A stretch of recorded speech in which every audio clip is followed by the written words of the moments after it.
A K. Khan Musheer आला महकमा अक़लियती बहबूद हुकूमत तेलंगाना ने नवाब मीर बरकत अली खान मुकर्रम जब बहादुर 8वें निज़ाम के इंतकाल पर गहरे रंज व मलाल का इजहार किया है। ए.के. खान ने एक ताज़ियती बयान जारी करते हुए कहा कि वो अर्ज़ दक्कन की मायानाज़ शख्सियत थे। उनकी मौत मिल्लत इस्लामिया और मुल्क के हिंदू मुस्लिम के लिए एक बड़ा नुकसान है जिसकी पाबजाई मुश्किल है। अल्लाह उनको जन्नत फिरदौस में जगह अता फरमाए और पसमानदगान को सब्र जमील अता फरमाए। ए.के. खान मुशीर आला अक़लियती बहबूद ने मज़ीद कहा कि मरहूम की खिदमात मुल्क और हैदराबाद के लोग कभी नज़रअंदाज नहीं कर सकते। उन्होंने कई तालीमी इदारे कायम किए जिनमें मुकर्रम जा ITI, प्रिंसेस दूर शहवार हॉस्पिटल, मुस्लिम लड़कों के लिए स्कूल व कॉलेजेस और मक्का मुकर्रमा में आज़मीन हज के लिए रबात और रिहाइश का मुफ्त इंतजाम करना जैसे काबिल सताइश इक़दाम हैं। वो अर्ज़ दक्कन की मायानाज़ शख्सियत थे। क़ाबिल-ए ए.के. खान ने सदर नशीन तेलंगाना हज कमेटी मोहम्मद सलीम, पियाज के सीनियर कायदीन, निज़ाम के अफराद ख़ानदान बशमूल शहजादी असरा, महकमा पुलिस के आला अहदेदारों के हमरा मक्का मस्जिद और चौमहला पैलेस का दौरा करते हुए इंतजामात का जायजा लिया।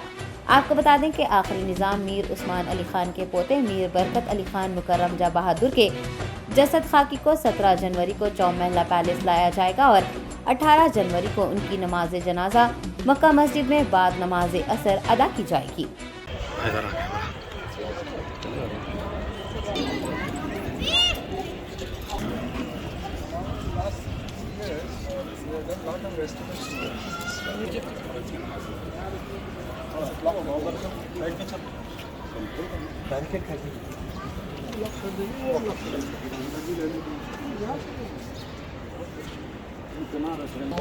वहाँ रखें तो क्या नहीं सर की नमाज जो फ़र्ज पढ़ी जाएंगी साहब, मेरा सबमिशन है, जो फ़र्ज नमाज पढ़ी जाएगी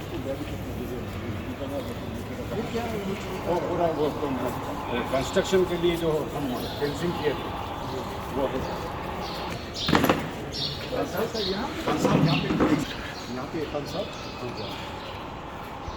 और क्या है खाली सजदे की तरफ इशू है तो सजदे से यहाँ पे अपन रख सकते हैं। यहाँ से इसको आप ब्लॉक कर दो, ब्लॉक कर दो। यू गेट सेटिंग इतना there will be the ones who will handle inside, not even there. There it's not an issue. यहाँ पे बहुत रश है ना, बहुत मतलब नबी साहब का नंबर है, लेकिन कभी हमारे मस्जिद में तो कोई ये नहीं करते। प्लीज थोड़ा लंबा जाओ और सामने आपको तो